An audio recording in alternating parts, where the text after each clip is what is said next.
أعوذ بالله من الشيطان الرجيم. لا يستوي القاعدون من المؤمنين غير أولي الضرر والمجاهدون في سبيل الله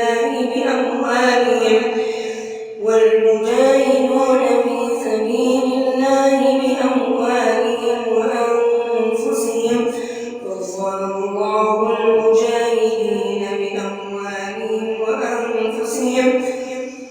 فضل الله المجاهدين بأموالهم وأنفسهم على القاعدين درجة، وكلا وعد الله الحسنى. وفضل الله المجاهدين على القاعدين أجرا عظيما، درجات منه ومغفرة